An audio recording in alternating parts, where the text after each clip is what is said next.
Good morning, good morning, good morning. So, the what we're going to be doing there today, we're going to do the WHMIS as I just said. Nothing too crazy. Good morning, Monica. Good morning, Cindy. Welcome to week 13. Can you believe it? You know, I don't know if you guys are taking other courses or not, or where you guys are at in your life, but I hope you guys are doing all right. Today's lecture is not bad at all. And yeah, an hour and 15, 20 minutes, somewhere in there. That's what I'm thinking. And next week's test, the big banana test, 40%. Ooh, I think you guys will be just fine. The I'm working on the test right now. It's somewhere around 55 questions, somewhere between 55 and 60, somewhere in there. Probably on the lower end, probably between 50 and 55. That's what I'm thinking. Next week's test will open up at 9 o'clock and it'll close at midnight or 1, I'm thinking, somewhere in there. And all open book, and it will cover everything. And I know you're probably thinking, oh my gosh, it's going to be horrible. It won't be horrible. And you guys, what I need to know is I just want to make sure that you guys have access to all of your tests, all of your quizzes. I want you guys to have all those and with the answers and all that. So if there's any issues in that, let me know. And let me know as soon as possible because I want you guys to have access to all those. They're yours. You guys have them, and yeah. Um, and yeah, next week's final test there. It will cover everything there from test 1, which is quiz 1, everything from test 2, which we just did, and quiz 2, and the last 2 weeks here, week 12 and 13, they will be equally represented in there. And but honestly, I don't anticipate any issues. Everyone is doing really well at this point in time, and I don't really want to rock the boat, and I don't think you guys want to rock the boat. A pass in the course is 70, so we're well above board that on all grounds, and I look to maintain that. That's the thing with big tests, is that they're actually, in a way, kind of easier than small little micro, because then small tests I can ask very, very, very, very specific questions, but on a final test, there's really not too much I can go for specifically. Okay, we're looking for general trends. Yeah, you guys will do just fine. If you guys have any questions, let me know. I don't know if you guys can turn your mics on. I think I turned them off. I think I clicked a button that upon entry, it mutes your microphone. And if you guys can't talk, then shoot me a message. And if I don't read it till the end, I will get it. But I hope you guys are doing well. No surprises there next week. None at all. The final test will just look like quiz 1, quiz 2. It'll look just like test 1, test 2. That's where we're at. There might be some true and false on there. Multiple choice as normal, but nothing crazy. All right. Mm-hmm. Also, I think that there is a course evaluation somewhere on your Blackboard, or did you guys get an email? But please make sure you guys have a look at that. Give feedback to the course, give feedback to me. And don't worry, like, I know I've been teaching for 25 years. I'm all over the world, Middle East, Africa, Asia, North America. I know where I am in the universe. So if you guys saw anything there that was really good, then let me know. If you saw something there that I could improve upon, let me know. Because teaching, education, it's a beautiful thing, but it's all run by these strange things called people. And times change. Like, look, 3 years ago, we would have never expected a pandemic to be controlling our lives, and now we're into booster shots and children getting vaccinated, and we've got the Omicron variant, which is kind of the unknown X factor. So education is dynamic. It grows, it expands, it decreases, it changes, it evolves. So anyway, I hope you guys are doing all right. I've just let you know I have updated the PowerPoint. I posted one there. It's crazy week. This is it's just crazy week. So much going on as far as school goes, and but I have updated the PowerPoint and I've added some few things there. I posted the other one there, an earlier version. I do that for all of my courses actually. Post something and then I update it because I find something new. I read the news. I read CNN, Fox News, Russia Today, Jerusalem Post. I read the Bahrain newspaper. I read the Toronto Star, CBC, CTV, Fox News, all these kinds of things. So, and somewhere in there, you find the truth. And hopefully there's someday you guys will see there that the news isn't really the news. Take another course with me and we'll talk more. Oh yeah, the family's doing all right. It's just been a rough, I don't know, what has it been, a rough couple years for everybody. And yeah, you have good weeks, you have bad weeks. Last week wasn't the greatest for us, but you know what I mean. We're all here, and thank God we're alive, and we're just kind of pushing forward. And I hope you guys are doing the same. And if there's any issues at all on accessing, and again, let me know if you can't access any quiz or test. Those are yours, and I want you to have them. So let me know. Next week's final test there won't be a class. I'll just flick a switch at 9 o'clock, and for both classes there, the test will be open, and I'll leave it open till like 1 o'clock in the morning. And so it gives you lots of time to dig around, search around, feed your kids, do whatever you need to do. So I hope you guys are doing all right. You guys just keep on fighting, and someday, I'd like to meet you all in person, and but we'll wait for that day. If you guys got nothing, I got nothing, and let's get week 13 underway, shall we? And again, if you guys have any questions, unhook your mics and let me know. If not, write a comment there in the section and away we go. All right.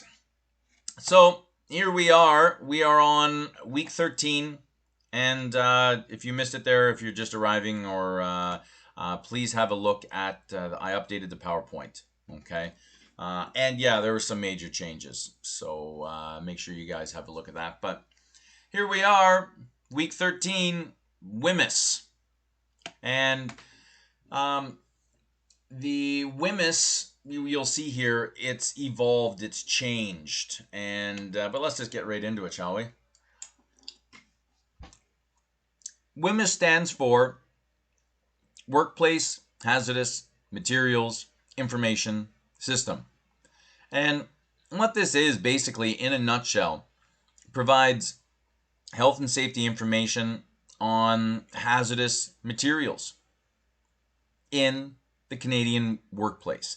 And you have to think here that hazardous materials, and we'll get into what WHMIS covers, what WHMIS doesn't cover, but like just the very fact that some company somewhere, let's say in Mississauga, is making a hazardous chemical, okay, in their factory. Their factory is all, their factory has to have the right type of equipment, safety features, firewalls, all these kinds of things, fire extinguishers here and eye wash stations there. Then you have people working in the factory that want to all go home to their family, so they need to be protected. Okay, this factory, I'm assuming, hence the very word factory, it's a business, so they're going to try and sell this hazardous material to other people, other places of business, right? So now you've got to move this stuff. And then once the stuff gets to where it's going to go, it's got to be used, right? And then after it's been used, what about disposal? All these kinds of things, right? And you just look at the shampoo bottle that is sitting on your bathtub counter right now in your bathroom. Hundreds of people were involved in making that shampoo bottle. And like, shampoo's not dangerous, shampoo's not covered under WHMIS, but just the whole thing here, that I put this in here: use, handling, storage. Okay. What kind of products does WHMIS cover? And what do we got here now? I'm just going to, if you Google, okay, here, I'm just going to Google it for a second here, if I can get my,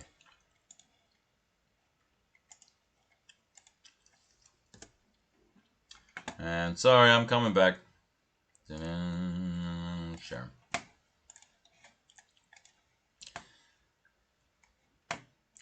Why is Google doing that? Have you guys noticed there that when you guys go into Google and you type in something and you see this, I don't know, is that just, maybe it's my computer? It's been going on there for the past couple weeks, and I just refresh it and it works. But what I wanted to show you guys here, the hazardous products regulation, like my slide that I just showed you guys there, like the hazardous products regulation sets out specific hazard classification criteria. If a product covered there by the Hazardous Product Act meets the criteria to be included in a hazards class or category, it is considered to be a hazardous product. We'll get into there's some words there, hazard class and hazard category. But all hazardous products used in a workplace are covered by the WHMIS regulation and a WHMIS program. Okay, education is key. Okay, and training as well. And now, and you see this link here. Okay, if you just Google you see, I didn't put a link in here because I actually found that if you Google this right here, okay, hazardous products regulation, you actually get more information. And you see here, you get the hazardous products regulation, and you can find a complete list of everything here that were but I'm not going to test you. The only thing I'm going to test you on is what's in the PowerPoint. Okay, you know, the links there for your own, save the links. Okay, because whatever job there you guys are currently in or will be going into as far as MDR goes, WHMIS is all in there. Okay, and it's not like WHMIS is a stagnant beast where rules are created and never updated. No, there is always update going on. Okay, and in some cases there, if updates have been initiated and a supplier or somebody hasn't recognized that within the 6-month period, then there's problems. Okay, but we'll get there. We'll get there. And so again, where we're looking at, you know, using a hazardous chemical, storing a hazardous chemical, you know, transporting from Mississauga to Etobicoke. You know, that's a whole, you're taking this thing out of its safe home in a factory, and now you're putting it into, you know, a 2012 Hyundai truck. And it's going to be bumping around, and, you know, it needs to be secured, strapped in, all of these kinds of things. How do I move this hazardous chemical? And not even to mention importing and exporting. You know, you're importing something from Brazil, or maybe you're shipping something to Scotland. You're dealing with an entirely different country setting. You know, so you could see the issues here, and in some cases, a nightmare scenario, which we'll show you there. Maybe it's easier to tell you what is not covered by WHMIS. The pest control products. Actually, by the way, nicotinamide, it's a derivative there of, it's a very dangerous poison, probably the most toxic poisonous chemical known to humankind, nicotinamide, and they use it as a pesticide. Yeah, Google it. It's really, really, really bad. And yeah, I'm not a fan of using chemicals to control. I don't know, because it's impossible it's impossible for these chemicals not to get into the food. And I don't even know. I don't even think really washing does anything to your vegetables. But anyway, um, so pest control, pesticides not under WHMIS. You've got consumer products there, like lipstick, these kinds of things. Pharmaceutical, oh, there's your cosmetics there under the Food and Drug Act. Wood or products made of wood, not covered there by WHMIS. Nuclear substances, okay, this is under a completely different act. Explosives, okay, dynamite, these kinds of things not covered. Hazardous waste being, for intent for disposal. Recycling, that's a different act. And tobacco as well. This is under a different act. So, doesn't really tell you, but we'll get there. I've got a whole whack load, 59 slides. You'll get it there by the end. While a product may not be under the requirement to have a WHMIS label and what we call an SDS, used to be called an MDS, Material Safety Data Sheet, but now we call them SDS, just safety data sheets. Okay. The employers must provide education and training on these products. Oh, you're going to look. The supplier, the employer, even the employee, they all have responsibilities here. And we're going to go through that there. Okay. Oh, and thank you for the feedback. I know that last week's PowerPoint sucked. It's okay. I know that I was trying to... and again, education expands and contracts. And so there, this week's PowerPoint, I've kept it pretty clean. It's not jumping out of its seams there like last week. Apologies on that one. You'll see there that there's two WHMIS. WHMISs? Sure, whatever. And the newest version, the version there that we're going to talk about, it's called WHMIS 2015. And this is the updated. Okay, and this is the newest version. So this is what, 6 years ago that WHMIS has been updated. Okay, and it's still important to know this because a lot of people do not. Okay, and there's a new updated version, okay, of WHMIS. We call this WHMIS 2015 here in Canada. The old WHMIS, also known as WHMIS 1988, has been phased out. It's gonzo. Okay, suppliers and employers had to fully comply with WHMIS 2015. They had to do that there by December 1st, 2018. Okay. And you have a look there that there's federal WHMIS and there's provincial WHMIS. And the federal WHMIS is more concerned about importing, exporting, also for the manufacturer, the supplier. Provincial WHMIS is more about the employer. Okay, so let me go through that again. Federal WHMIS, okay, by the Government of Canada, is more concerned with the supply of these, the creation, okay, importing, exporting of hazardous material. The provincial WHMIS is more dealing with employers, making sure that employers educate their employees. Okay, so it's a kind of a different focus there, okay? And you'll see here that basically WHMIS 2015 is WHMIS 1988 plus GHS. It's this new system called the globally harmonized system. And when my mouth starts to mumble, that's where I get a coffee. Very good. All right, so what is GHS? Global Harmonized System. And like me being as old as I am, I'm only 49, I'm not 80, but I remember growing up and doing chemistry and working in these situations like this, and I've always realized there that what happens in importing, exporting something from to Brazil, from to Scotland, okay, from and to Egypt. They all have different systems. So, and you have a look here. Can I move this out of the way here? Have a look, like in the North America here, if there is some type of material that is labeled, I don't know, whatever. And this is how we would label that product here in North America. We would label it as toxic.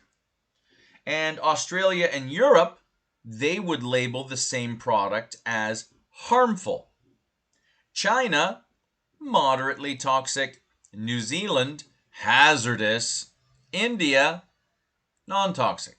And this is one of the problems there, is that where's truth? And you can actually go back to what I was saying there about all the different news organizations there. I read 15 different news organizations a day, and somewhere in there, there's the truth.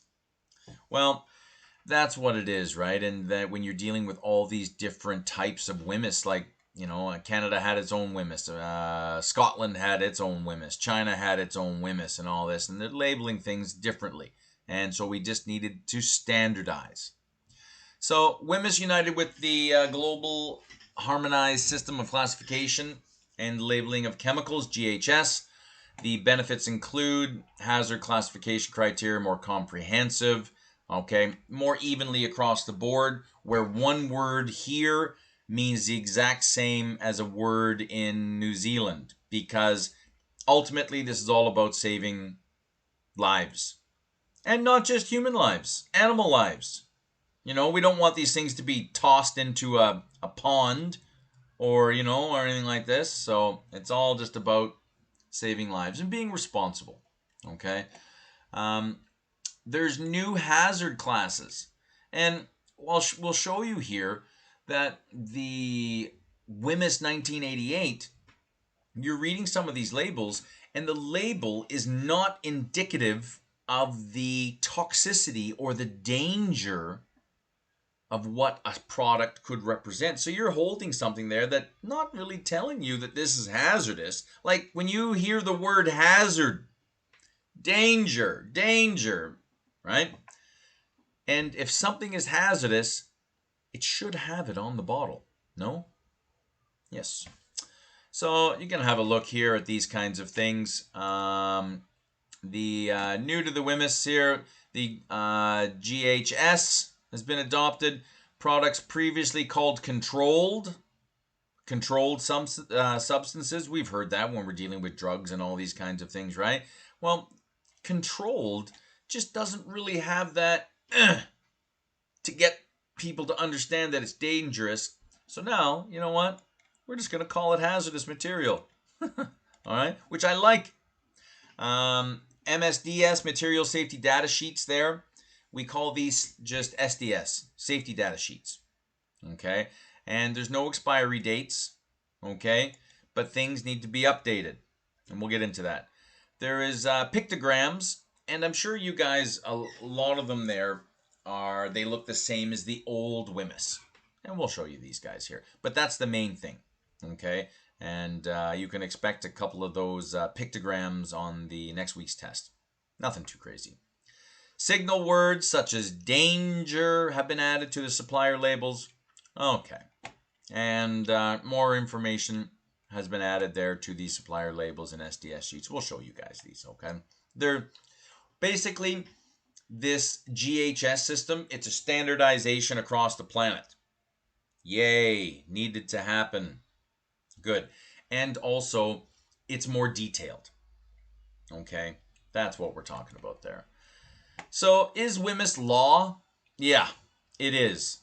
Okay? And you'll see here that the federal WHMIS mandates suppliers of hazardous material used in the workplace to provide health and safety information about their products. So, federal WHMIS is more about the supplier, the creator of the hazardous material or importing, exporting kind of a thing. Okay? Provincial WHMIS is more about mandating employers to provide health and safety information, education, PPE, all these kinds of things to their employees. Okay, easy peasy. Now, and I wanted to show you guys there. Like this is pretty hardcore as far as being precise. Like before we can even talk about all the different stakeholders, okay, that are involved in this, which I've kind of already illuminated to, we need definitions of who the stakeholders are. Like you have the supplier is a person who in the course of business sells or imports hazardous material. And you look at that. So anyone who's and then you have a look here at the manufacturer is a supplier who manufactures, produces, processes, packages, or labels a hazardous material and sells it. Okay? Very, very, very specific. So if you are a supplier or a manufacturer, suppliers are selling, they're importing, okay? But they're not manufacturing. A manufacturer, they're making it and selling it. Different ball game, right? An importer is a supplier who brings a hazardous product into Canada but does not sell the product. A distributor is a Canadian supplier to whom a hazardous product was sold and then who resells the hazardous product without modifying it in any way. Okay? Very, very, very specific. Okay? If a distributor does modify a hazardous product that they purchased, for example, by repackaging or relabeling it, and subsequently sells it, then the distributor is now a manufacturer. See? Heavy duty. And everything is covered under this. So there's not going to be anyone left out. Well, what do we do with this person here? Everything has been categorized. Getting into these little asterisks here by importer, you should also know that if you are an employer who imports hazardous products only for use in your own workplace, you are considered to be the importer, and you are responsible for all compliances. So, interesting stuff there. Just, you can see where we're going. Ooh, there could be a multiple choice question on which one would you choose as a supplier. Not too bad. And just to let you guys know that for your test there next week, please make sure you guys have all your PowerPoints there in a file folder. And if you do not, let me know, because I only know what you guys tell me. So if you guys cannot access any PowerPoint or quiz or anything, let me know. And just a little trick there, if you go Control F, you can find anything within a PowerPoint, even a PDF. Let's go to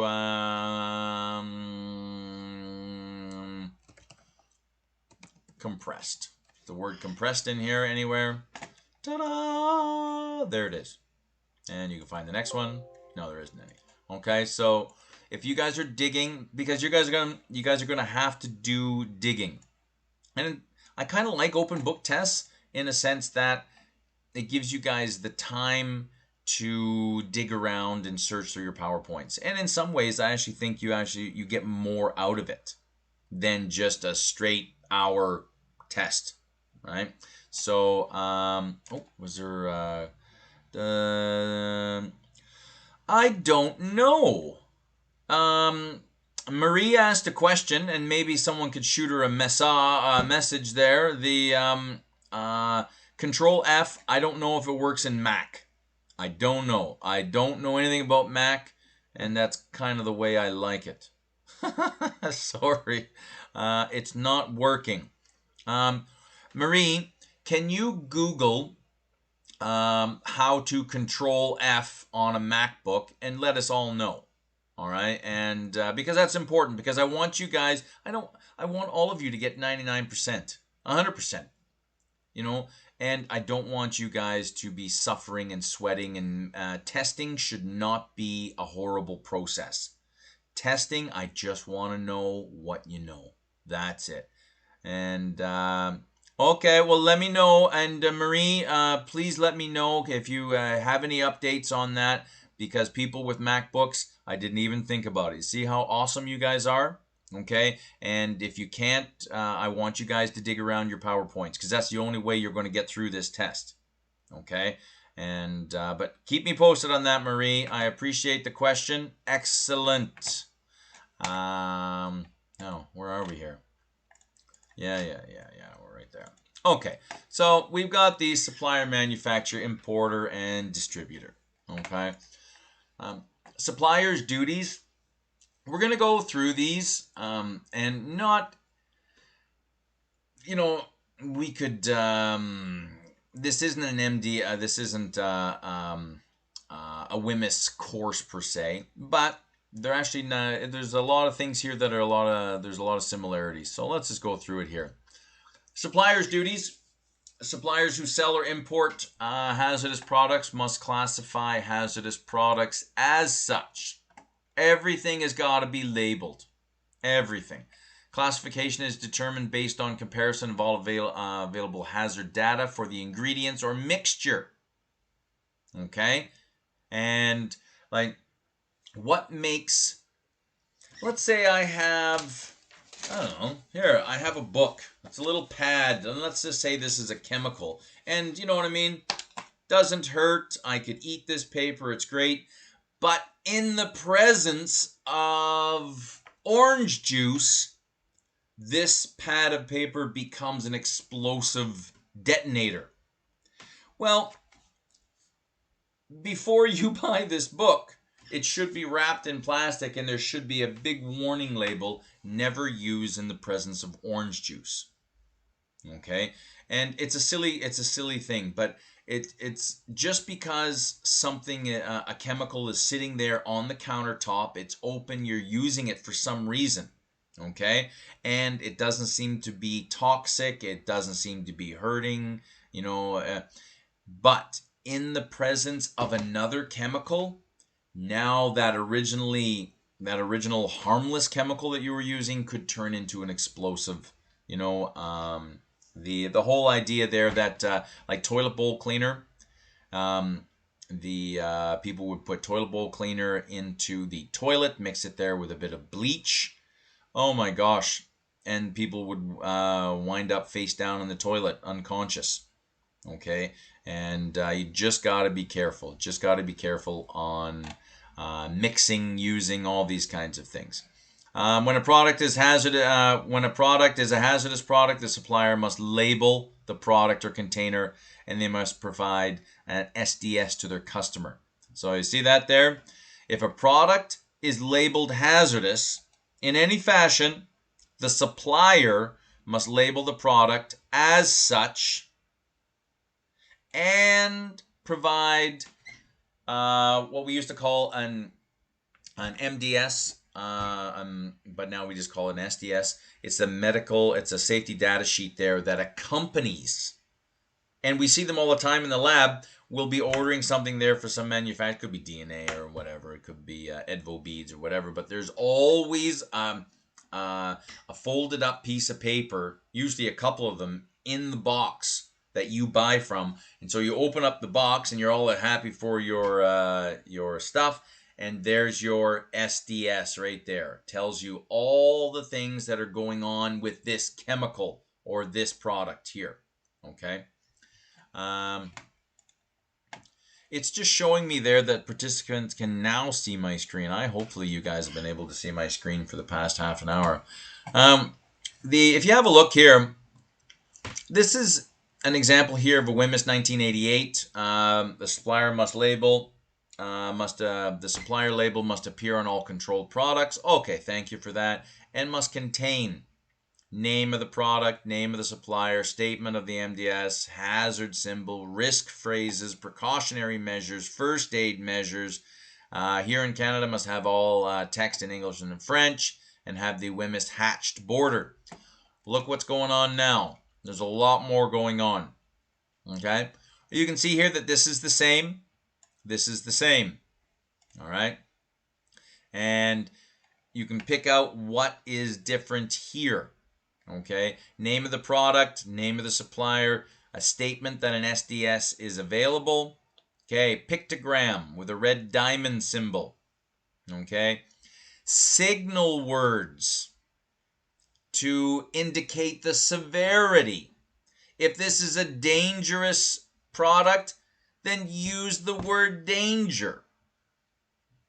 Got to. There's also a hazard statement describing the nature of the hazard. Okay, precautionary statement, measures taken place to prevent adverse effects. And you'll see here, all right? So there's more information, all right? And ultimately there it's, again, we're just protecting people. And you'll see here that this is a supplier label. This is something they're coming from the factory that, I receive in the lab, okay? So there's the name of your product, whatever it is. Your pictograms, okay? Right there, front and center. We've got a skull and crossbones, which we'll get into. We have an exclamation mark. And together, what's that telling you? Yeah, not good. Signal word, danger. See? I don't even know what's going on, and I'm already scared. Okay? There's a hazard statement, and you'll see there, fatal if swallowed, causes skin irritation. Right then and there. Okay? Precautionary statement. Sorry if we can zoom in on this. Wear protective gloves, wash hands thoroughly after hand, do not eat, drink, or smoke when using this product. Okay? Supplemental label information and name of the supplier, contacts, all these kinds of things. And you see there's a phone number, and I like it. Love it. If there's any issues, I'm calling you right now. So good. I like it. So that's just an example there of the new supplier label. Okay. This is an example here of an old supplier label. Okay. And you'll see here that it's missing some information. Okay. There's no word like danger. Where's my danger? Okay. And you're just missing those buzzwords, right? And yeah. Good. Now we'll move on there to the employer's duty. Okay, so once the dangerous chemical has been manufactured and it's been shipped to the high school lab, right? Okay, so the employer's duties there, we got to educate and train workers on the hazard, safe storage, handling, and use of the hazardous product. So not only are we going to, as the employer, I need to teach my employees how to use this product. I also have to teach them how to safely store the product in-house. Okay? And how to use it. Take the top off. All these kinds of things, all right? Where to open it. Is it only to be opened in a fume hood? All right, these kinds of things. You ensure hazardous products are properly labeled. Yep. Okay, so you have your jug of hydrochloric acid or sulfuric acid or, I don't know, glacial acetic acid, which is just vinegar. Acetic acid, we buy it there from the manufacturer. It's called glacial acetic acid. And, man, nasty stuff. Vinegar. But it's super, super duper concentrated, and it pours out, and it actually pours out like syrup. Ugh, nasty stuff, man. Bad smell. Only open it up in a fume hood. But all these things here, when they come from the manufacturer, they need to be properly labeled so that your employees are protected. Okay. You got to prepare the workplace labels, SDS sheets if required. Provide workers with access to up-to-date labels and SDS. Okay, and there should always be a book somewhere in the center of the lab or hanging on the wall there that has everything there that you guys would need. Okay, the workers' duties. Okay, it is the workers' duties of the employees. Duties are to follow safe work procedures. Okay, using your PPE when needed. Okay, notify the employer or supervisor about problems with labels and SDS sheets. Okay. Report any violations. Okay. The Occupational Health and Safety Act. You guys have seen that one there before. Yeah.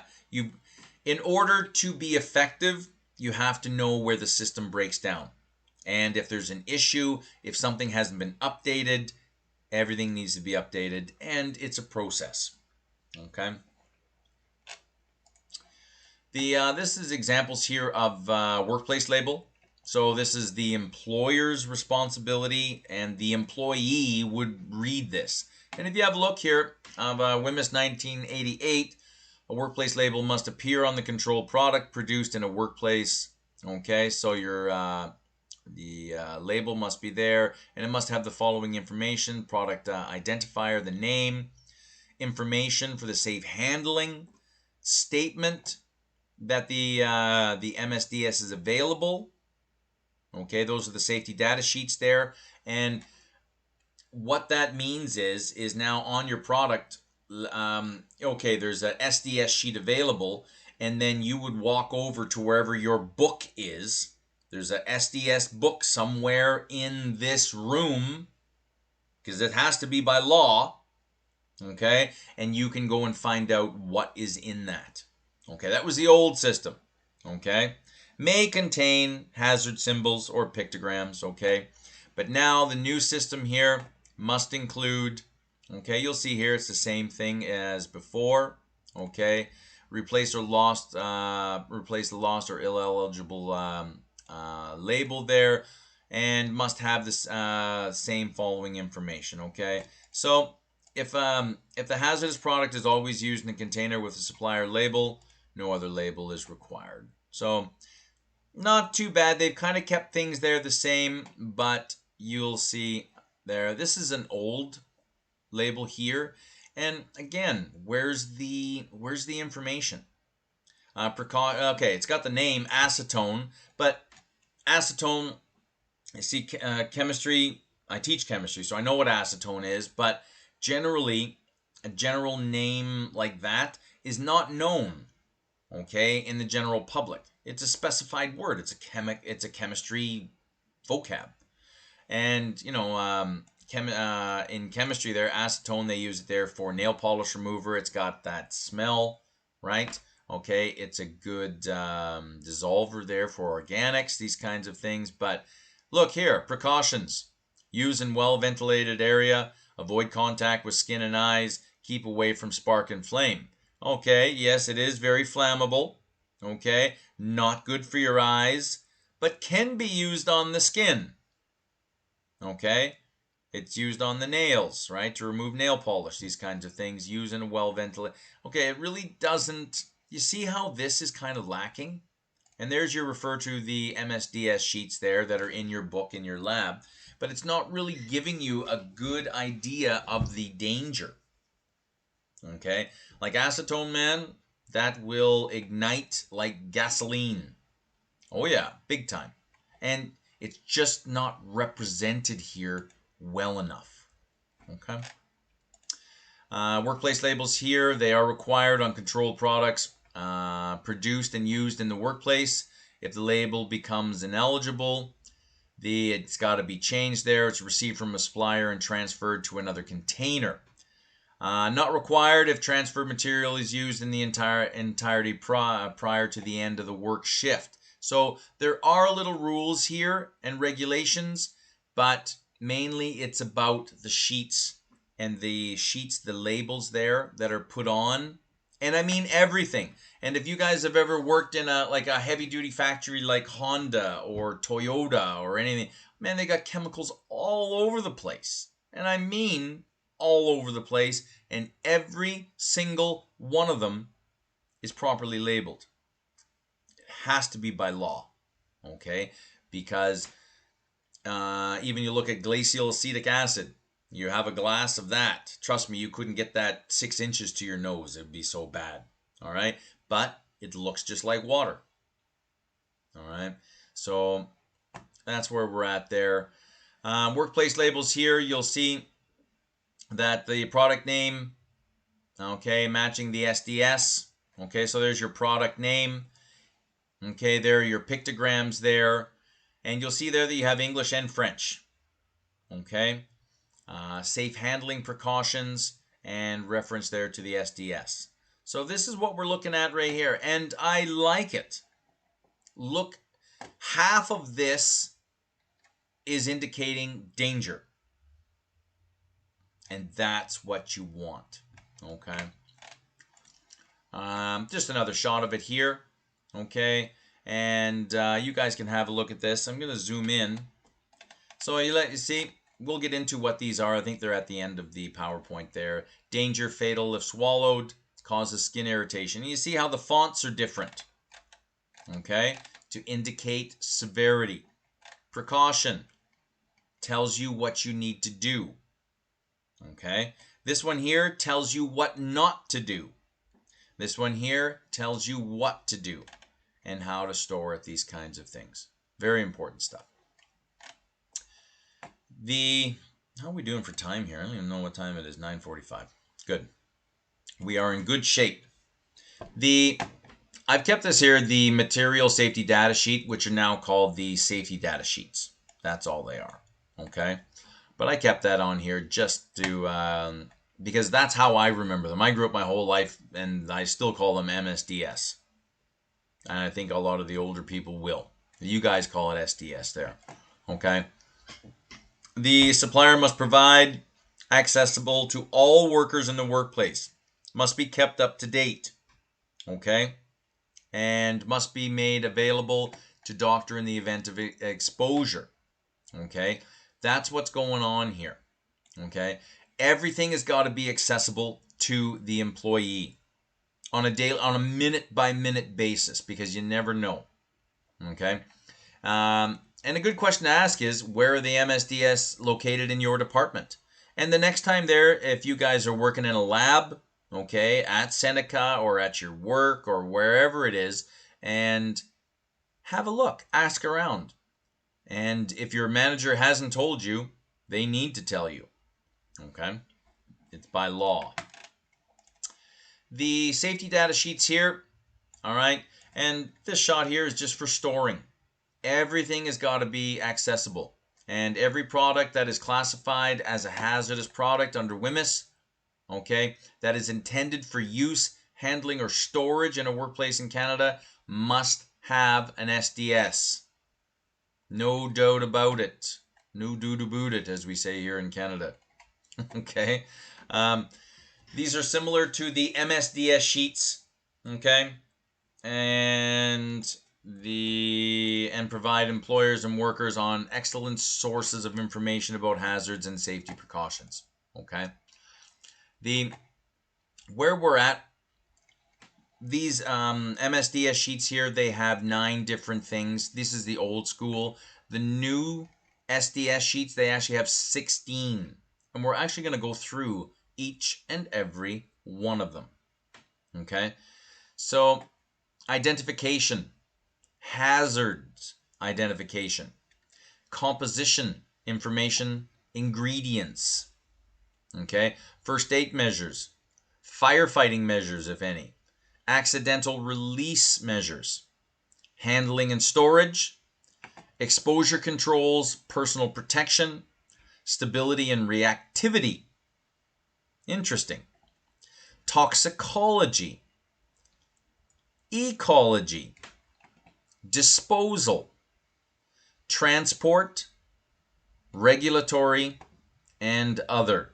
So, it's you can see here that there are some here, but they've been greatly augmented, and I really like the ecology. All right, what effects is this thing going to have? But we'll get there. And now just sit back and relax. Here we go. And we're just going to go through these. 1, 2, 3, 4, 5, 6, 7, 8, 9, 10, 11, 12, 13, 16.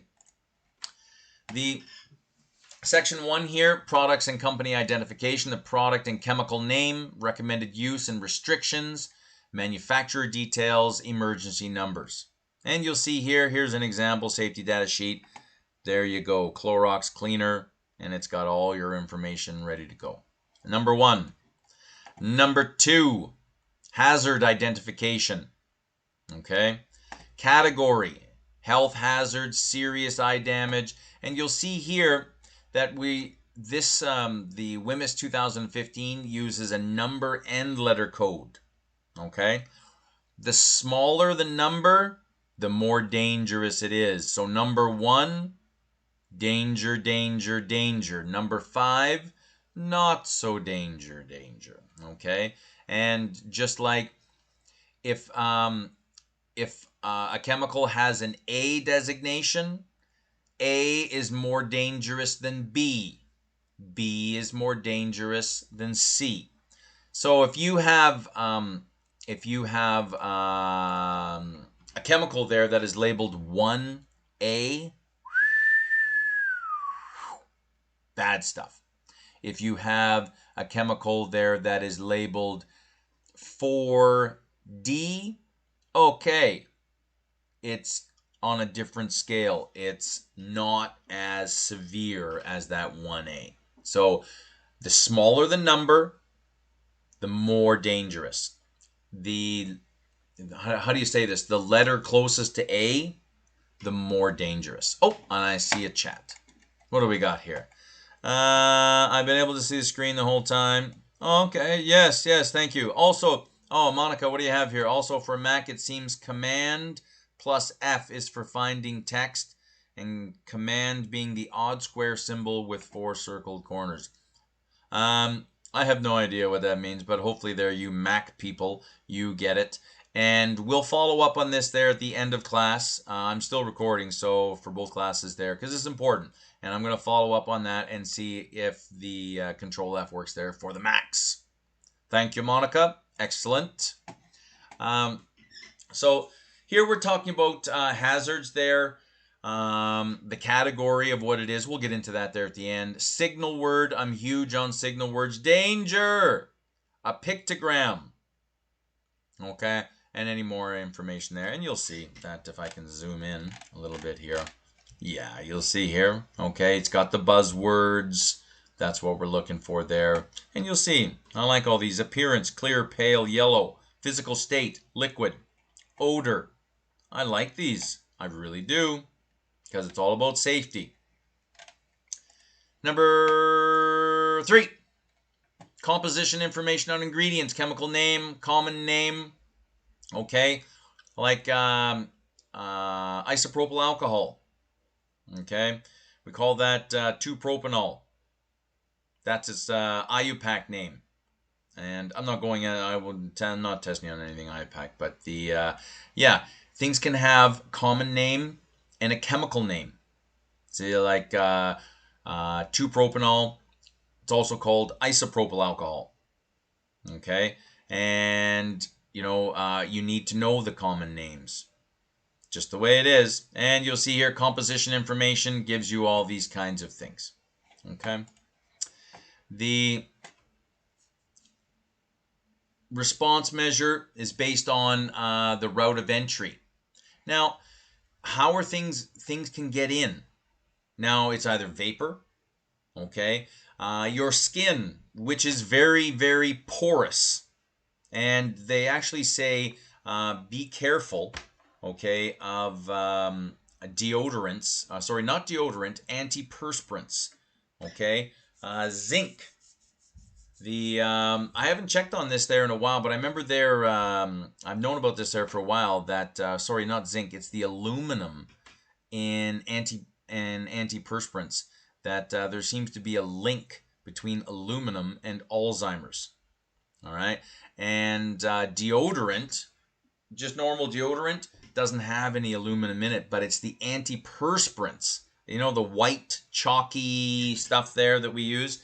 Be careful of aluminum in that.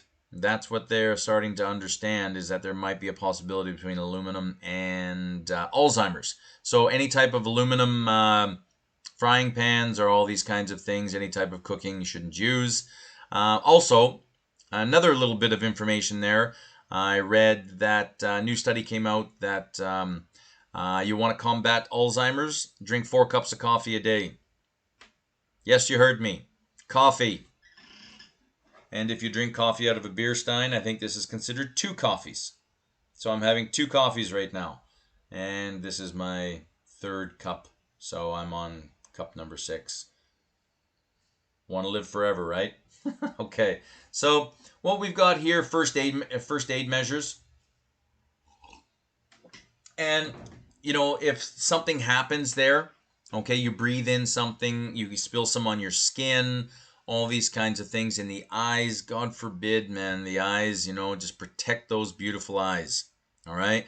They've got these SDSs there, they've got to have a first aid response, because if something is toxic enough, you can be dead in 30 seconds. All right. So, and hopefully there, if something's toxic, you'll have time to do first aid until the paramedics can get there. Okay. So we've got here, there, kind of the same thing.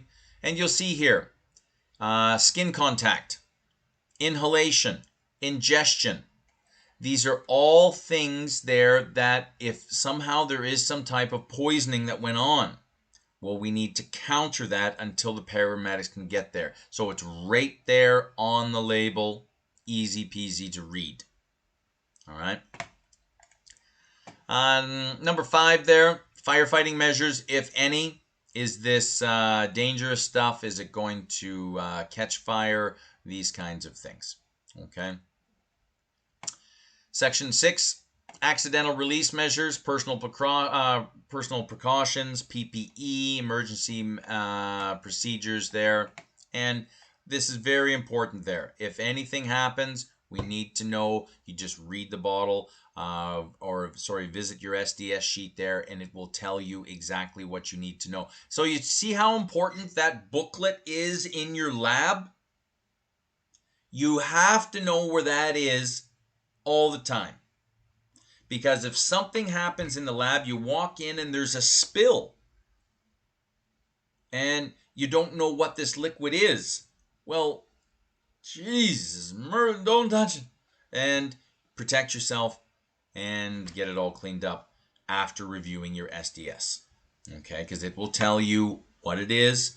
It'll tell you how it is infectious, or how you can get injured by it, and how to clean it up, and any type of effects there. If you start to exhibit dizziness or nausea or these kinds of things, or dry mouth, you know that there's an issue. Okay, so please, if you're at work and you don't know where the SDS book is, ask your supervisor and make sure that it's in a well-placed area that everyone can access it any time of day. Okay. 7, handling and storage. This is a big one, because what happens at the end of the day?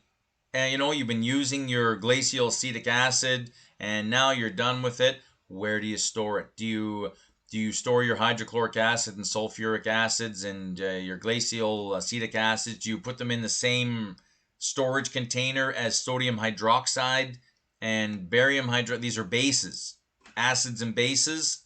You get a reaction. So you want to keep these things separated. Do they need negative pressure? Do they need positive pressure? Do we want the air flowing out from them? Okay, positive pressure, or a negative pressure? Do we want the air coming into them? Like you look at a fume hood, right?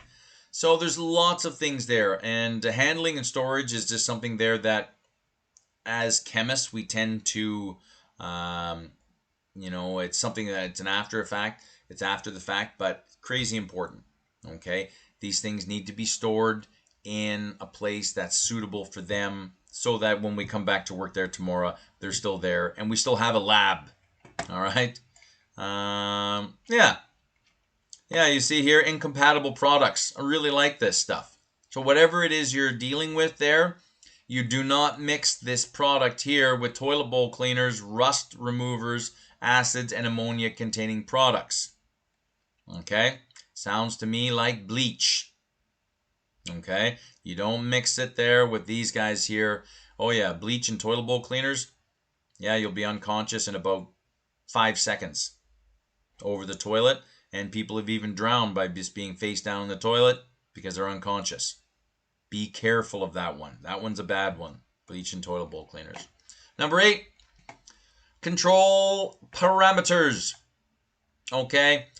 Occupational exposure values, engineering controls, PPE. And you know what I mean? This stuff tends to get a little bit beyond, normal, vocabulary English and all that.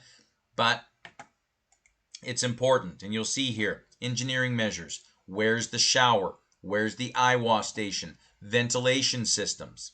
This stuff here is for the engineers when they're building your lab. Okay, everything's got to be there. Continued on here, just for number 8, you got eye face protection, skin and body protection, respiratory protection, and hygiene measures. Okay, it's all about personal protection. Number 9, physical and chemical properties.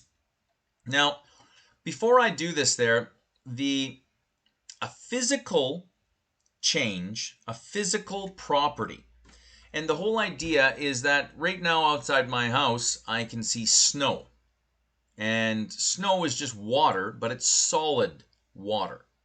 It's a solid. And then if I heat the snow, which we've actually done, and I encourage you guys to do this, we go out and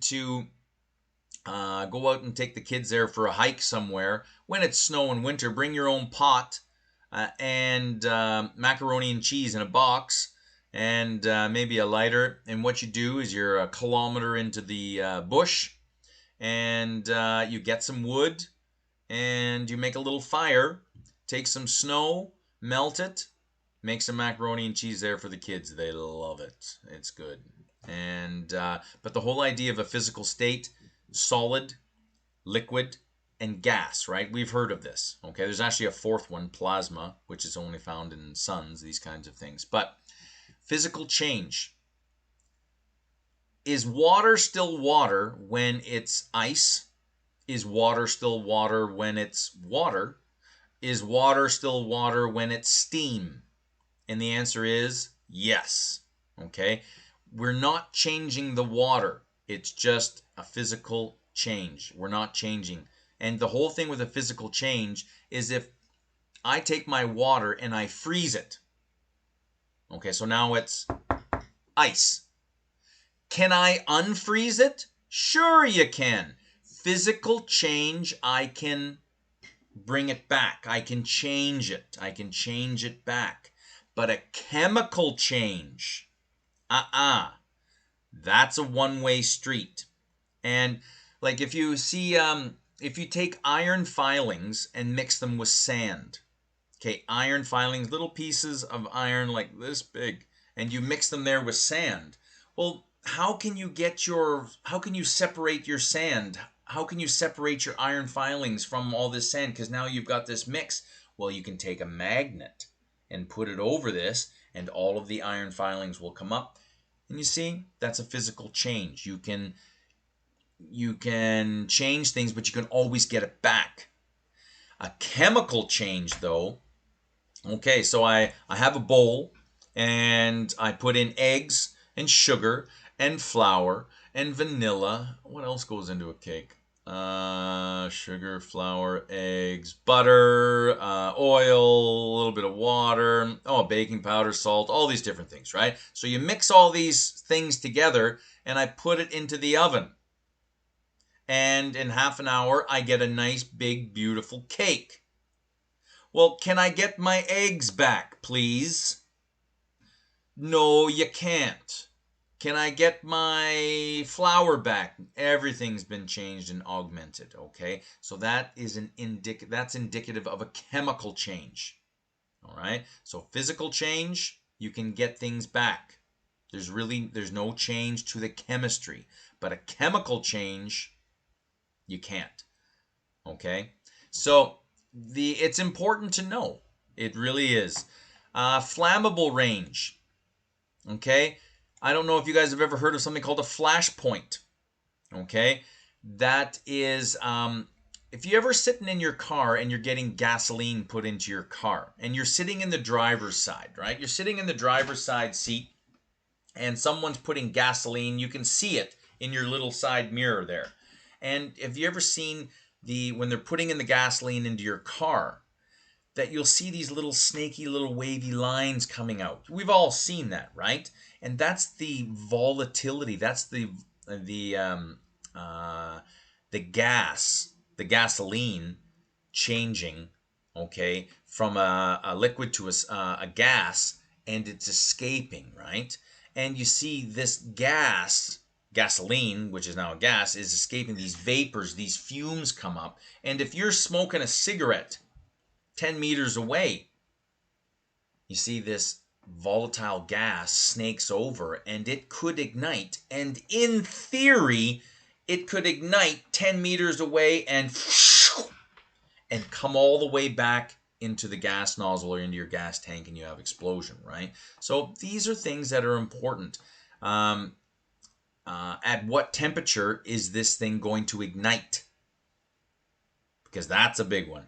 Boiling points. Okay, the water has a boiling point of 100 degrees Celsius. Ethanol has a boiling point of about 70 degrees Celsius.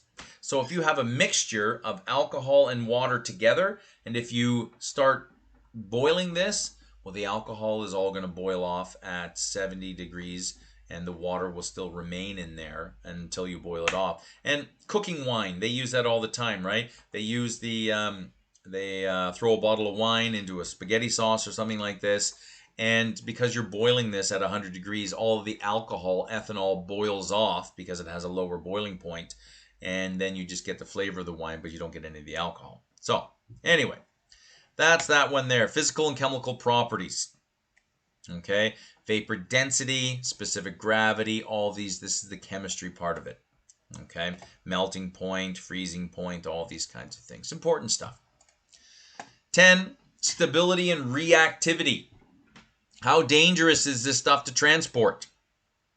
Okay, and like back in the day there when they were making the railroad there for Canada, 150 years ago, they would use nitroglycerin, this liquid, okay, and you can even use peroxide, but hydrogen peroxide is very, very, very, very, very, very unstable, and that's why when you go to Walmart and you buy some hydrogen peroxide, it comes in a brown bottle. Okay, you'll notice there that the percentage of peroxide to water is only 3%. Okay, and because you start getting into upper percentages there for hydrogen peroxide, it becomes very unstable. Okay, and because we got to move these things, we got to store them. What happens to this chemical after 6 months? Does it degrade? Does it react with the oxygen? Okay, like if you take a bite of an apple, nice white juicy flesh on the inside, right? And if you leave that apple sitting out into the air, the open bite that you just took, in about 5 minutes, what color will that turn? It'll turn brown, right? Because this stuff, the apple, okay, is reacting with the oxygen in the air. It's actually rusting. That's what it is, okay? But we need to know all the chemistry of these guys here. The number 11, toxicology properties. Okay, how long? Acute, okay, is short term, and chronic is long term. I like those. Acute, short term effects, chronic, long term effects. So if there is some type of exposure that's happened, myself as the employee, I need to know what is going to happen to me in the next 5 minutes because I've been exposed to this chemical. Okay, is it an emergency? Do I need to call 911 right now? Do I need to just call my supervisor because I've spilt this? Is it life-threatening? What's going on? Okay, and then I also need to know the chronic, long-term effects, okay, of what's going to go on. All right, so important stuff, and you can see that it's all just it's good stuff to go.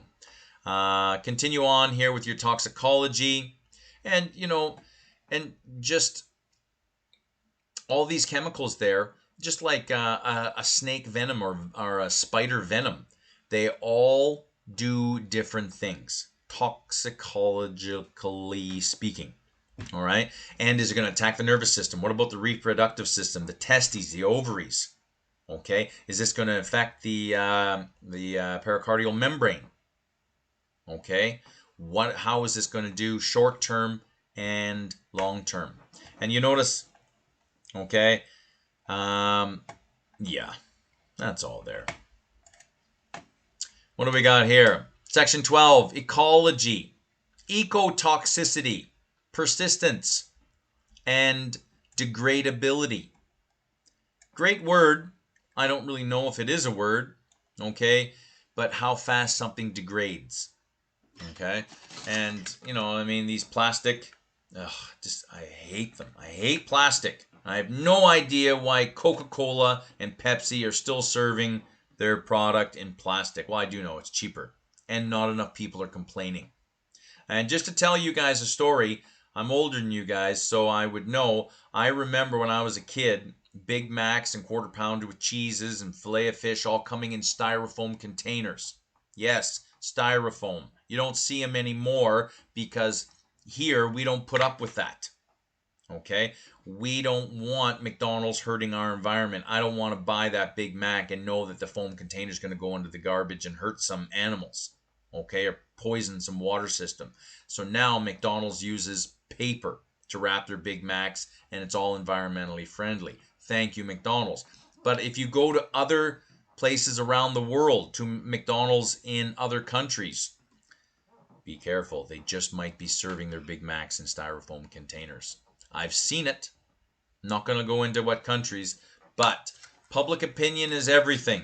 So if something is dangerous, your dollars have the ability to change. Good. The number 13, disposing of this. How do we get rid of this? Okay. How is it good? And you see they've got federal, state, and local, provincial, and the city of Mississauga is different there from the city of Etobicoke, and you know what I mean. You have your local and provincial and federal regulators as well. So you just need to make sure that you are in compliance with everything. Okay. The transportation, of course, right? We don't want this stuff blowing up en route, so it all needs to be, it's kind of the same here as storage, but not transporting something. This is at its most dangerous, because now you're out in the field, you're out on the road, people could hit you, boom, boom, boom. What happens in this case? Okay. Section 15, regulatory information here, more for governmental. Okay. Please don't forget about importing and exporting. That just must be a nightmare for federal regulators. Bringing something in, if it's not from a country that doesn't recognize WHMIS 2015, maybe this country only recognizes WHMIS 1988. Problems. Section 16, this is the last one here. Just other information, if there's anything else that needs to be added. Apologies for reading this, but it's not too bad. SDS is required to be accurate at the time of sale. Okay. And SDS will be required to be updated within 90 days when the supplier becomes aware of any significant new data. So, you know what I mean? That's the onus is on the supplier to be aware.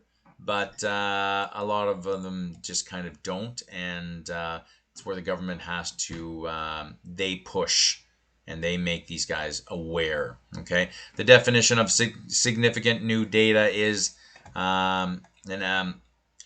this, what do we got here now? This definition means that an SDS must be updated when there is new information that changes. It's, I think it's a work in progress. All right. And when this is one of the problems there when you have a federally and provincially regulated mandate like WHMIS, and it's a big problem trying to get companies there to fall in line, because WHMIS and all these things there that we've spoken about here, they cost money. And, big business, they're all about money. And they don't want to spend the money. But they got to, because safety is more important than anything. We're almost at the end here. So, and where are we? We should be around. Yeah, we'll be done in another 10 minutes or so. So, under the WHMIS 2015 controlled products, instead of calling them controlled, as we spoke about there before, they're labeled hazardous, which should be the case. All right. There are new rules there for classifying hazardous material. Okay, and there's the physical hazard and health hazards. And we'll just click over to, I do see a chat, someone added a comment, I'll get to it there. The Occupation Health and Safety, okay, Canadian Centre for Occupational Health and Safety, and you'll see it's all in here. And a lot of my information came right from, you know, this web page there and the other web page. Okay, so have a look at this. And you'll see there what is a hazard class.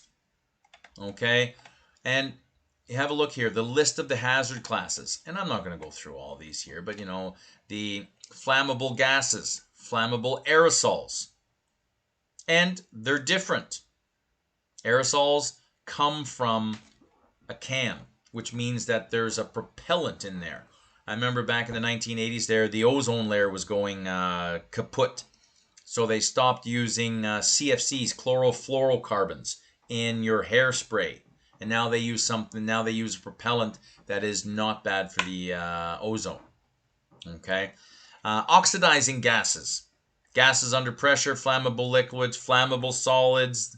Okay, you've got all these here. All right, so these are the types of hazard classes. But you will also notice there, these are your physical hazard groups here based on physical or chemical properties of the product, such as flammability, reactivity, corrosivity to metals. That's what these guys are here. But then this new WHMIS also incorporates this a health hazard group, okay, based on the ability of the products to cause a health effect. Okay, eye irritation. Okay, yeah, if you touch this to your skin and rub your eye, yeah, is there going to be an eye irritation? What about gases? Okay, gases floating in. Onions. Okay, they're an eye irritant. And I'm not saying that onions should have a WHMIS label on them, but that would be kind of funny though, wouldn't it?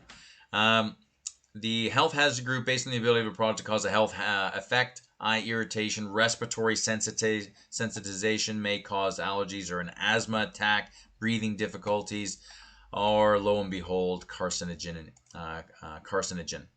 Okay, may cause cancer. GHS also defines an environmental hazard group, but this is where we are right now, so you guys can access these guys here. So what is a hazard class? These are these guys here. Health hazards. Okay, acute toxicity. This means here that if you get some of this in your skin, or, you know, you've got a short time to get to a safe place. Okay. Skin corrosion, irritation, serious eye damage, germ cell. Yeah, bad one. Okay, is this going to affect your sex cells? Okay, reproductive toxicity, all these kinds of things. So you've got physical hazards, which deals more with the chemistry. Okay, how is this thing going to react sitting on the shelf or in conjunction with other chemicals? Okay, is it a threat? Is it explosive? Is it flammable? For health hazards, though, this is how it's going to react with you. Okay, and that's very important as well. This is how you use it and store it. This is how it's going to react with you. So you best be careful. Okay, great little website there. You guys can have a read of this. What is a hazard classification? Each hazard class contains at least one category. So each of these, a chemical will have at least one of these, but it can also have two, and I think even some of them will have up to 5. Okay, because these oxidizers, they can do a couple of different things. Okay, they can burn, they can oxidize in the air. Okay, and yeah, that's what we're looking at there. And I'm just going down here. The hazard categories are assigned a number 1, 2, 3, 4, 5. Okay. Categories may also be called types. Types are assigned an alphabetical letter. So you see you've got the 1s and 2s and A's and B's. Okay. In a few cases there, subcategories are also specified. I'm not worried about in some cases. We're just looking at how this system is organized. So some hazard classes have only one category. Okay. Others may have two categories. They could be carcinogen and corrosive. You can even have three oxidizing liquids. And there are even a few hazard classes with 5 or more. And there's your organic peroxides right there. Okay. The category tells you how hazardous the product is. And what we mean by this is severity. Category 1 is always the greatest level of hazard. Okay. If category 1 is further divided and category 1A within the same class, hazard class, is a greater hazard than category 1B. Okay, that's what I was saying there before. So 1 is more dangerous than 2. A is more dangerous than B. So C is more dangerous than D. C, more dangerous than D. You see how it all works there? If you have any issues, let me know. Okay. And you'll see here, I've taken these, and if I can somehow get back into my PowerPoint. There we go. So that's that link there. It's a nice little link. Okay. And please have a look at it. New label requirements, including pictograms instead of symbols. Okay. And these pictograms here, let's move this down. There we go. So, there. So the hazard classifications there, the classification involves the identification of the hazards of a chemical or a mixture by assigning a category of hazard danger using defined criteria. So 1, 2, 3. That's all we're looking for there. The term hazard classification is used to indicate that only the intrinsic hazardous properties of substances and mixtures are considered. So you have a look here. We've got identifies there are 3 of them here that identify the hazard of a chemical. Okay, just by assigning a category. Okay, so you've got the hazard group that can be a physical or health, hazard class, each hazard group assigned a class based on similar properties. Okay, and these are it right here, and you'll see that there's not a lot of them. And we'll just screw. So what are the 2 hazard groups there? We got the physical and health hazards, which we just saw there from the website. Keep that website. And those websites there, please save them, because if anything needs to be updated, that's where it's going to come first. So if this is your business, MDR and WHMIS and all these, and at your work, please keep those websites there on your computer and check them periodically. Okay. So what is a hazard class? And we've shown you these ones here. I only listed some of them here because I didn't want them spilling out into here and all that kind of stuff. So have a look at that website there that we just said. And yeah, just some examples there of the physical hazards. Has to deal with the chemistry, right? The physical properties there and the chemical properties and how it's going to be stored and how it's going to react with other things, other chemicals, oxygen in the air. Can we allow this to get wet? Some things there you have to keep away from water. And then you've got the health hazards here, and I just put some of them here. All right. We just saw these there. Okay, there's your germ cell mutagens. Okay, will it cause cancer? These kinds of things. All right. What is a hazard category and type? Each hazard class contains at least one category, and this is just taken there from what we just saw. So just know that 1 is more severe than 2, and A is more severe than B. Okay, and this was just taken there from the website, and you can zoom in and have a look. These are examples there of your physical. Okay, your flammable gases, aerosols, liquid solids. General description: these 4 classes cover products that have the ability to ignite, catch fire easily. Important stuff. And you could see where I could use a question like this. I could ask you to give me the general description there for self-reactive substances and mixtures. And, this is what these products may react on their own to cause a fire or explosion. That's what I'm looking for there. So not too bad. All right. Your health hazards. Okay, this is again from the website there we just saw. And you'll see there that everything there, acute toxicity, skin corrosion, irritation, eye damage, and you've got your general description of each one. Okay? And this is all important stuff, and it's all got to be documented. The pictograms here. Now, most pictograms used in this have a distinctive red square. Okay? Together, the symbol in the border referred to as a pictogram. Pictograms will be on the product supply label. Okay. They will also be on the SDS. And the following slides detail their hazard classifications and categories. And this one right here. And I think it's important there to actually explain, like I'm going to say this is an exploding bomb, because that's what it is. And that's what they're trying to represent.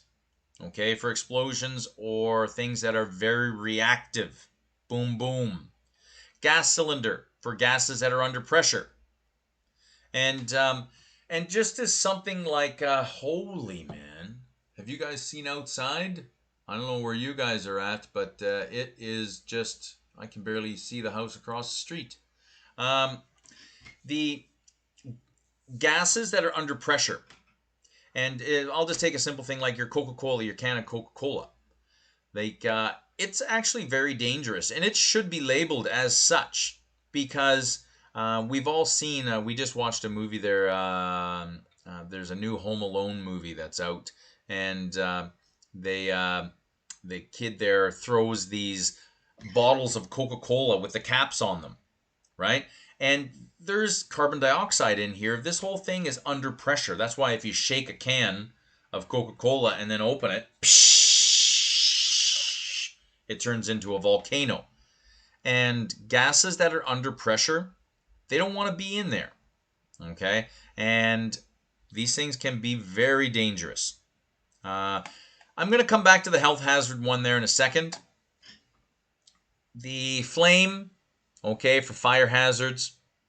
Corrosion. Corrosion means that acids and bases can both be corrosive. It just means it starts to eat away. Like that glacial acetic acid, or if you take hydrochloric acid from your stomach, or sulfuric acid there from your car battery, and just pour a liter onto your dining room table. Oh, it'll just start to eat it.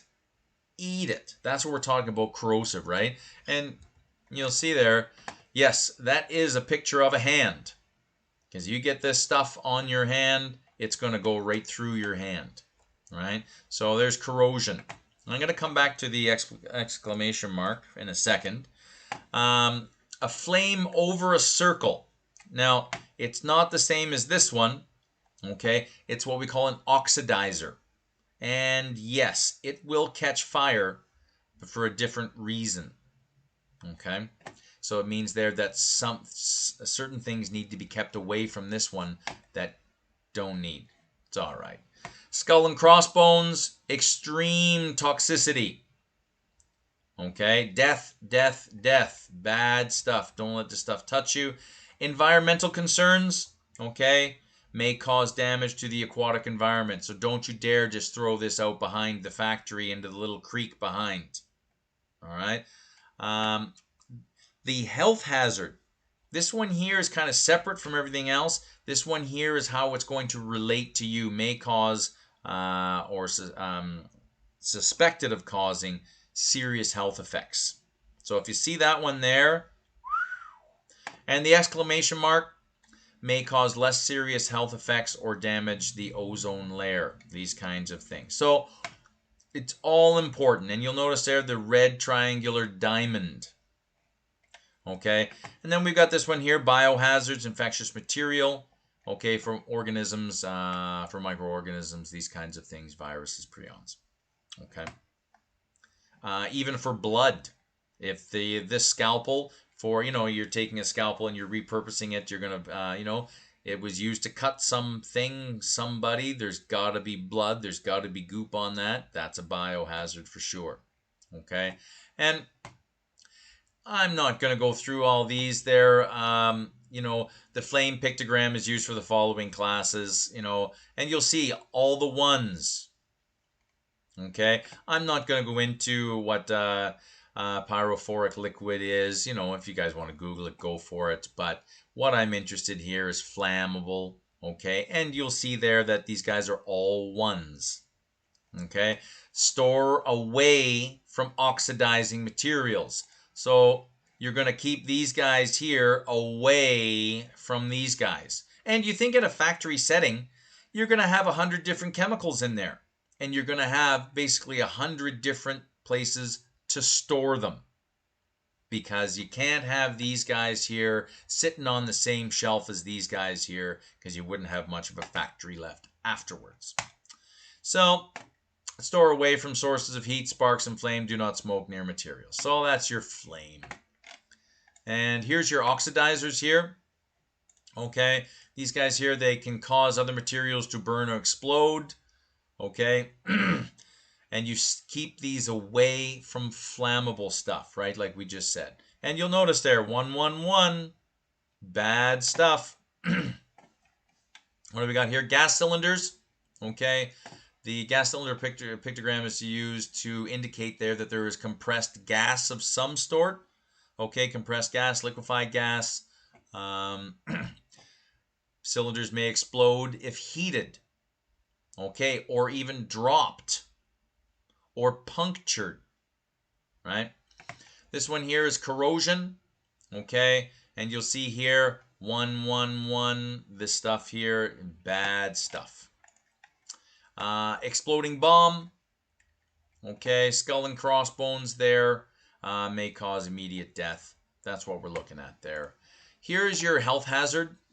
Okay, and if you see this on your SDS, if you see this there on your supplier label or workplace label, you have to take extra precaution. Okay, because there is a huge element of risk if you see this there. And the exclamation mark. Okay, this one here is to use just to get your attention there. Acute toxicity, skin corrosion, irritation. If you see this here, please take heed and warning. Okay, and there's your biohazard there, which we've covered. And that is all I got. What's my chat? Fighting with coffee to absolutely, Cindy. Yeah, I'll see if I can find. I think I have the link for that. I'll find the link and I'll send that to you there, Cindy, about the coffee. And absolutely, it's good. Fight that Alzheimer's with coffee. But that is all I've got. That's the course. That's it. And I got nothing else. I got nothing else. That is where we are. That's where we are at. The test it'll open up at 9 o'clock there next Saturday, and it'll close at 1 o'clock in the morning Saturday night or Sunday morning. And so you'll have what? 9 o'clock in the morning, 9, that'll be 12, 15. You'll have 16 hours. So it'll open at 9 o'clock in the morning and close at 1 o'clock in the morning next Saturday. And so you have 16 hours to do the test. And I think you guys will be just fine. I'm proud of all you guys. You guys just keep on kicking. But please let me know. I'm going to talk about Control F for MacBooks in a second there, Marie. If you cannot access any of your PowerPoints, because I know there was one student there, I think it was week 8, and they were never able to access any of their PowerPoints. So if there's any issues, I will send them to you personally. If you cannot access your quizzes or your tests, please let me know. I will get that going. I think that as far as I know, everything is out there. But if it's not, and even if it is, and you can't access it, shoot me an email, because I will get you access some way. All right? What's happening there with the Control F? I've been able to see. Is there any news on Control F? Can you guys all do Control F for Macs and for PCs? hopefully there you guys are all right. But other than that, I got nothing. Next week, your test will be, I'm thinking somewhere between 50 and 55 questions, multiple choice, true and false. It will not be very bad.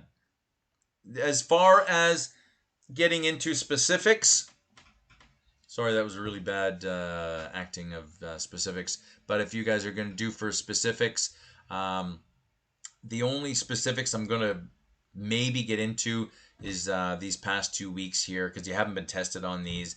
But for test 1 and test 2, it's going to be generalities. That's where we're at. I'm looking at summing the whole course up into 55 questions, which is impossible, but I'll have to do it.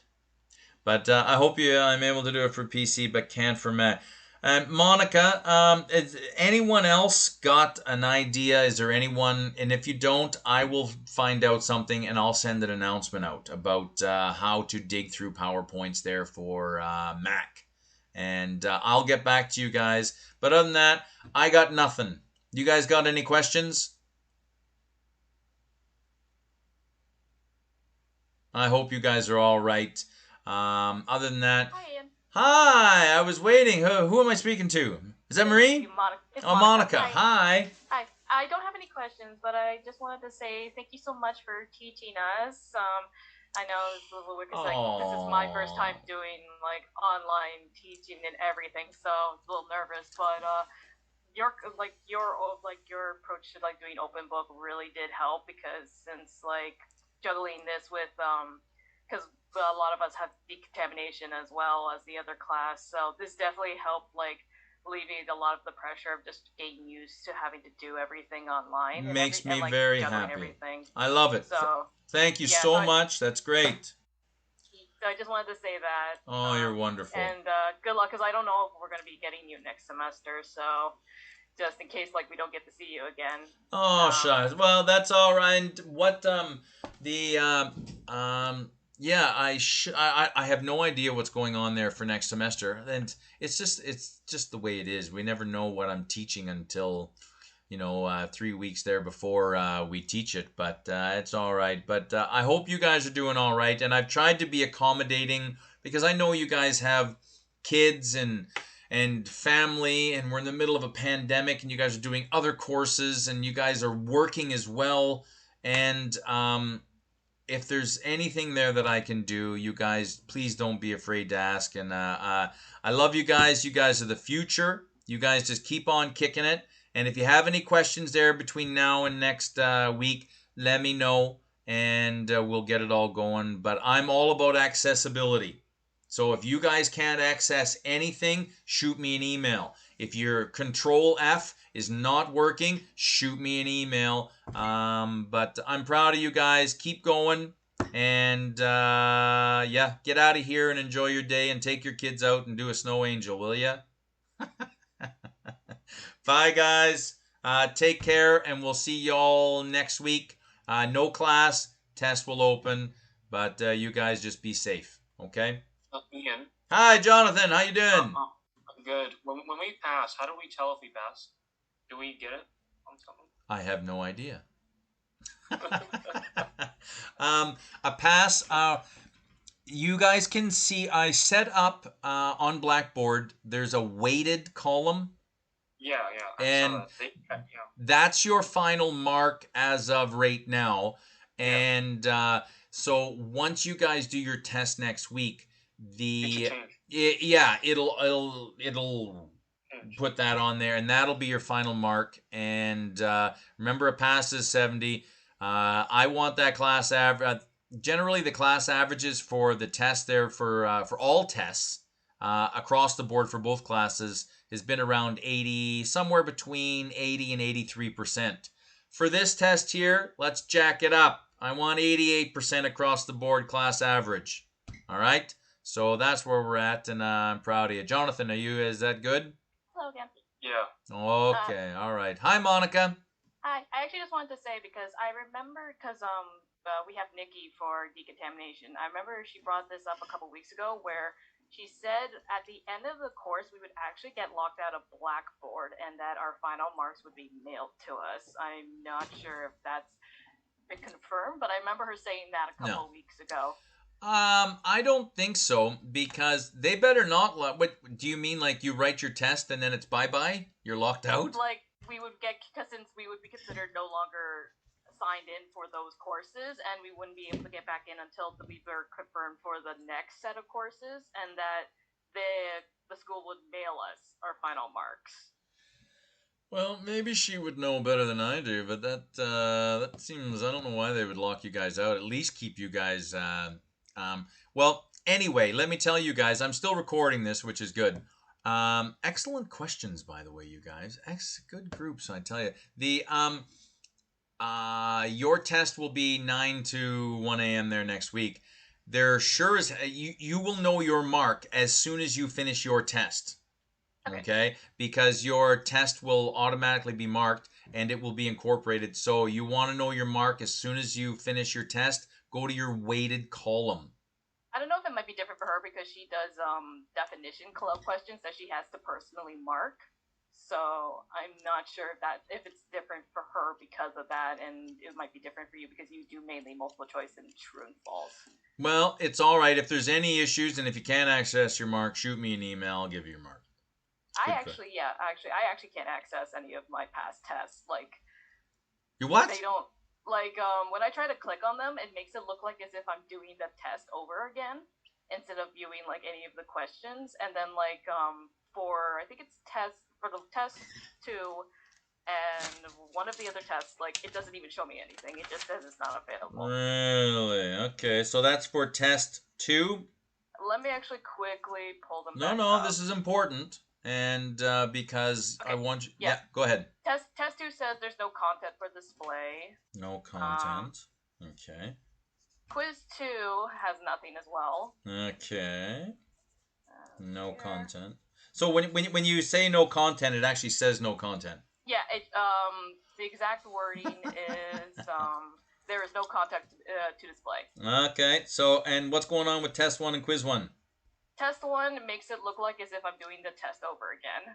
So, like it says, this test can be saved and resumed later. Like, click begin to start. Like the whole process, it looks like it's doing the process of me doing the actual test. And it's you could do the test over again. Well, you shouldn't be. It makes it. That's what it looks like. And the same thing for quiz 1. All right. So you can't see your answers. No. All right. So basically the same thing. So you can't see no answer. All right. So quiz 1 and test 1, it makes it look like I'm doing the test over again, so it doesn't automatically show me the answers. And then quiz 2 and test 2 shows that there's nothing to display. All right. Let me work on that. I'm gonna have some. And is there anyone else want to jump in while Monica's here? Monica, that's good. Is there anyone else that can access? I just want to see if if it's just maybe your computer problem or if it's across the board. And no, this is good. And if it's across the board, then I'm can anyone else access the tests? No? If you can't. Yan? Hi, Anna. Hi, Monica.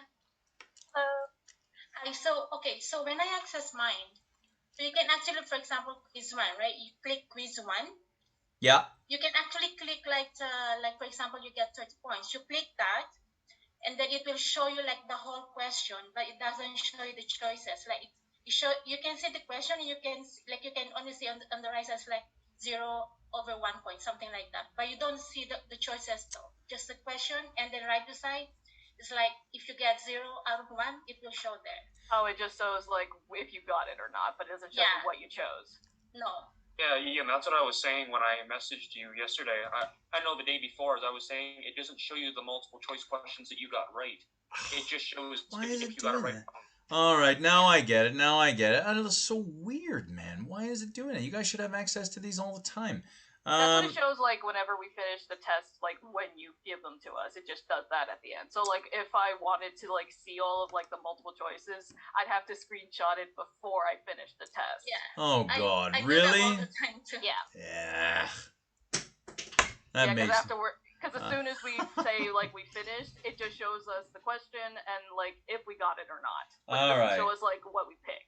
Okay. It's a Saturday there. I'm gonna call. Actually, Seneca IT should be open.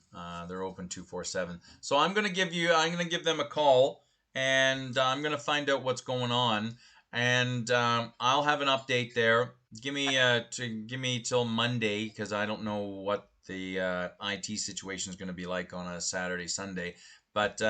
Let me see, and if I gotta post the actual. I have Word documents of the test, PDF documents of the test, and if I got to do that, I'll do that. So give me a little bit of time, but you guys have this PowerPoint there to digest anyway. So give me until Monday, and I'll have an answer there for Monday. And hell or high water, you guys will have access to the tests if I gotta send you guys PDFs of them all. So don't worry, that will be rectified as of Monday. But thank you, Monica. I appreciate it. Thank you, Jonathan. Thank you, Anna. You guys are awesome as usual. And other than that, good questions. Anything else? No? That's it for me. All right. Get out of here and enjoy your weekend. And, study, sure. But the test isn't going to be that bad. And you've got everything there as well. So, and let me know about Control F. If you still cannot, I'm going to write that Control F for Mac books. Those Macs, eh? Just causing trouble again. I love it. But okay, get out of here. Enjoy your day. I will be in contact about Control F for Macs, and I will be in contact there about quiz and test accessibility. You will have them either way as of Monday. So thank you guys. It's about Mac and Windows. And Lemuel, Windows? You can't use Control F on Windows? Lemuel? No? If you can't, let me know and we'll get it all squared away. And I want you guys to get your 90% and get out of here and have a good holiday. So I am going to Rivalry. Oh, okay, Lemuel, you're talking about Rivalry. Yeah. I'm a PC guy. I don't know. I'm 49. I'm PC. I'm lucky to have any type of computer knowledge. But I am stopping recording